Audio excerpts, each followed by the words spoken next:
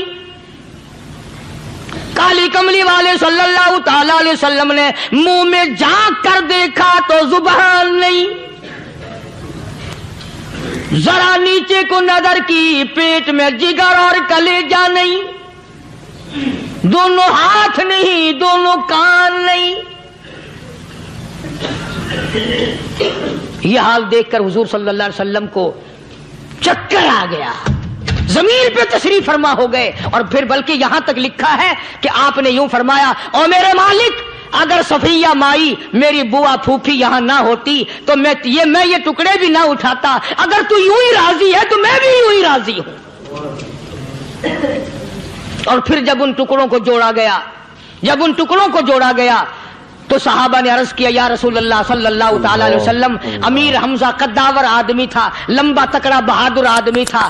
حالت یہ ہے چادر چھوٹی ہے بھی ایک ہی, اگر سر ڈھانپتے ہیں تو پیر کھل جاتے ہیں, پیر ڈھانپتے ہیں تو سر کھل جاتا ہے. حضور نے فرمایا سر کو چھپا دو, پیروں پہ میرے چچا کے درختوں کے پتے ڈال دو. میں یہ عرض کر رہا تھا کہ اللہ والے ہر وقت میں آدمی کی اصلاح کی کوشش کرتے ہیں, اسے بنانے کی کوشش کرتے ہیں, اسے سمجھانے کی کوشش کرتے ہیں. اللہ تبارک و تعالی ہر مسلمان کو توفیق دے کہ وہ اپنی زندگی بھر اللہ والوں کی خدمت میں جانے آنے کی, قرآن کی خدمت کی ہر وقت پروگرام بنائے, نیت خیر رکھے. کیوں؟ اس لیے اسی کو کہتا ہے کہ لیے پھرتی ہے بلبل چونچ میں گل, لیے پھرتی ہے بلبل چونچ میں گل, اور ڈھونڈتی ہے شہید ناز کی تربت کہاں ہے. تلاش کرتے ہیں جانور پرندے کہاں پر اللہ کی رحمت برس رہی ہے. تو ہمیں بھی اللہ کی رحمت کا طالب ہونا چاہیے, اللہ کی رحمت کا متلاشی ہونا چاہیے. اللہ پاک مجھ پہ اور آپ سب پر, ساری امت پر اپنا کرم فرمائے. آسمانی کتابیں نازل فرمائی, اسی کو لوگ زیادہ چمکاتے ہیں.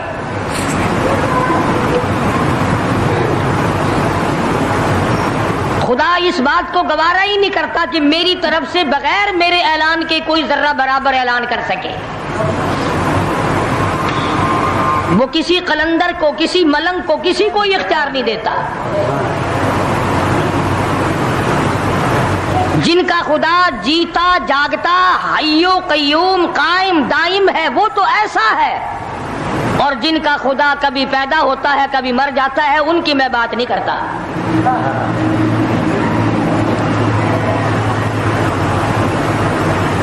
پروردگار عالم نے ایک طریقے کا سوال کر دیا, اگر تم میرے معاملات میں شریک کار بنتے ہو تو آؤ پھر ایک ناخون بنا کے دکھاؤ, ایک بال بنا کے دکھاؤ, درخت کا ایک پتا بنا کے دکھاؤ, پتھر کا ایک روڑا بنا کے دکھاؤ, مٹی کا ایک ذرہ بنا کے میرے سامنے لاؤ. پروردگار عالم نے فرمایا چلو تم سے گائے کیا بنواؤں گا, بھینس کیا بنواؤں گا, بکری کیا بنواؤں گا, زمین و آسمان تم کیا بناؤ گے, چاند سورج ستارے کیا بناؤ گے, انسان تو بنانا تمہارے بس کا کام کہاں ہے. لن یخلقوا ذبابا, تم مجھے مکھی کا ایک پر بنا کے تو دکھاؤ.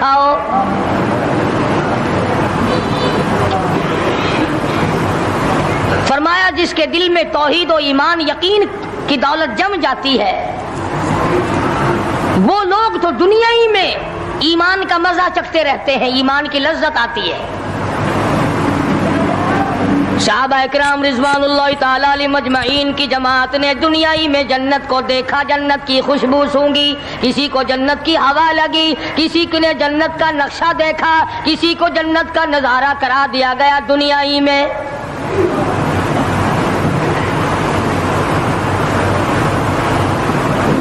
خوش نصیب تھے وہ لوگ جنہوں نے محنت سے اپنی آخرت کو بنایا, اپنی قبر کو بنایا, اپنی تمام تر زندگی میں کبھی بے فکری سے بسر نہ کی. رات کو سوچا, دن کو سوچا, صبح کو خیال کیا, شام کو خیال کیا. یہ ناپائیدار زندگی ہے, یہ ختم ہونے والی زندگی ہے, اس لیے مجھے دائمی زندگی کی کچھ تیاری کرنی چاہیے. ان لوگوں نے کمائی کی اور محمد کریم صلی اللہ تعالی علیہ وسلم کے ساتھ رہے. دنیائی میں ان کو جنت کے مزے آیا کرتے تھے. من عمل صالحا من ذکر او انثى وهو مؤمن فلنحيينه حیاتا طیبا. محنت کرنی پڑتی ہے، تکلیف اٹھانی پڑتی ہے، پریشانی جھیلنی پڑتی ہے، جب جا کر کچھ کام بنتا ہے، استقامت کے ساتھ کام بنتا ہے، جہاد فی سبیل اللہ کے ساتھ کام بنتا ہے، گردنیں کٹانے سے کام بنا کرتا ہے، اپنی جانوں کا قیمہ بنوانے سے کام بنا کرتا ہے، پھونک مارنے سے نہ کبھی کام بنا اور نہ آج بن سکتا ہے.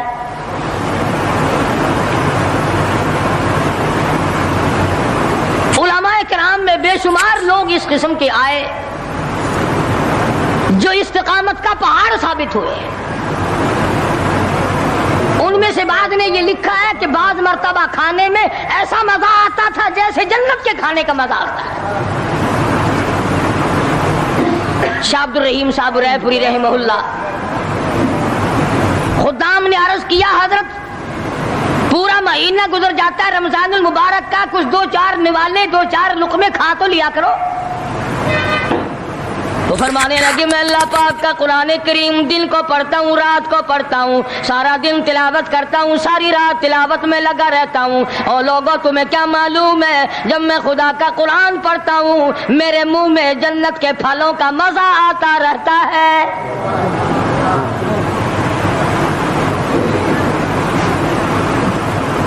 صحابی ہے مدنی کریم صلی اللہ تعالی علیہ وسلم کا، احد پہاڑ کی طرف جا رہا ہے. ایک دوسرا صحابی سامان لے کے لینے کے لیے واپس آ رہا ہے. وہ جانے والا پوچھتا ہے کدھر چلا؟ کہتا ہے مجھے فلانا کام ہے. پوچھا تم کہاں چلے؟ کہتا رب ذوالجلال کی قسم احد پہاڑ سے جنت کی خوشبو آ رہی ہے.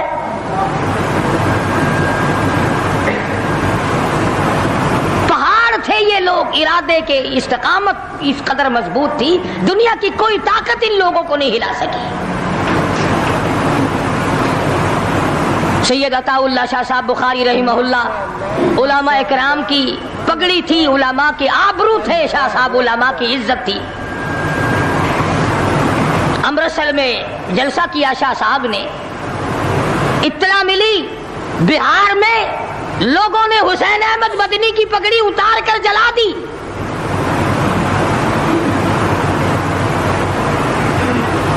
بخاری نے جلسہ کیا،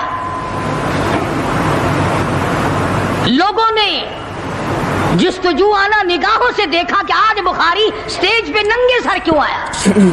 فرمایا ہاں جو کچھ نگاہوں سے پوچھ رہے ہو سمجھ گیا ہوں، تم یہی کہتے ہو نا کہ میں ننگے سر کیوں آیا ہو جب حسین احمد کی پگڑی تم نے اتار دی. بخاری اوڑھ کر آنے والا کون ہوتا ہے؟ آج تک دیکھو ان بہاریوں کو تم کہاں کہاں یہ دھکے کھاتے پھرتے ہیں.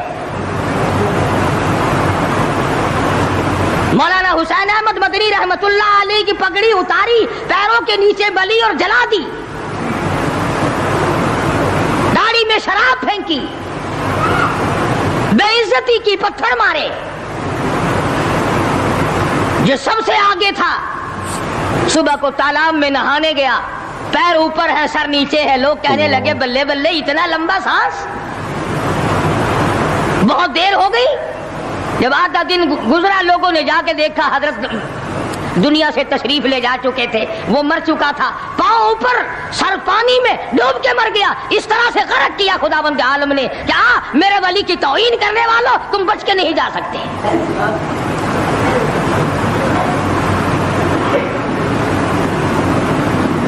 جلندھر کے اسٹیشن پہ مولانا کی توہین کرنے والا یہاں فیصل آباد میں آیا، لوگوں نے اٹھا کر بھٹے کی چمنے میں ڈال کر خاک کر دیا.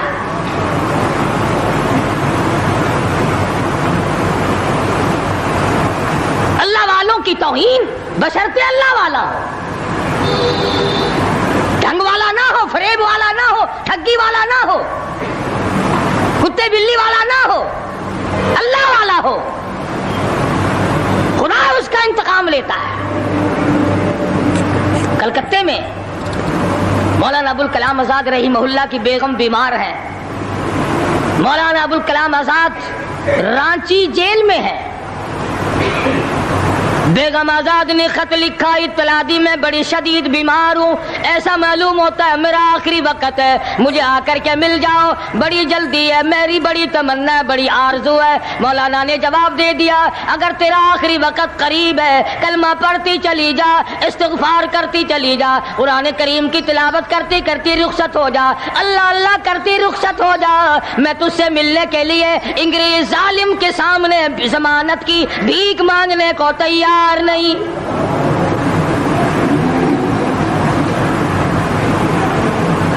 آج یہ جو علماء کی توہین کرتے ہیں، کبھی اخباروں میں لکھ کر فلاں مخالف تھا پاکستان کا، تم نے پاکستان کا کون سا کندھا دے رکھا ہے، تم نے پاکستان کا کیا سنوارا، تم نے پاکستان کا کیا بنایا، آدھا پاکستان بیچ کے کھا گئے اور تمہیں پوچھنے والا کوئی نہیں۔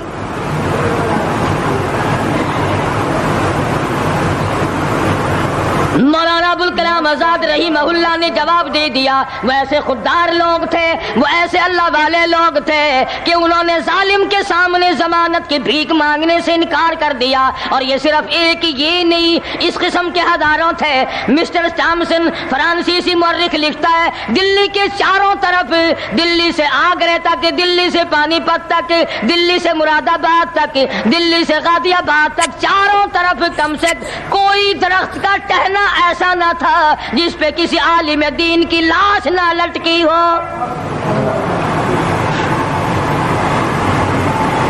اور چوری کھانے والوں تمہیں کیا پتا ہے، پاکستان کو بھون بھون کر کھانے والوں تمہیں کیا پتا ہے، پاکستان کی قوم کا چمڑا اڈھیڑنے والوں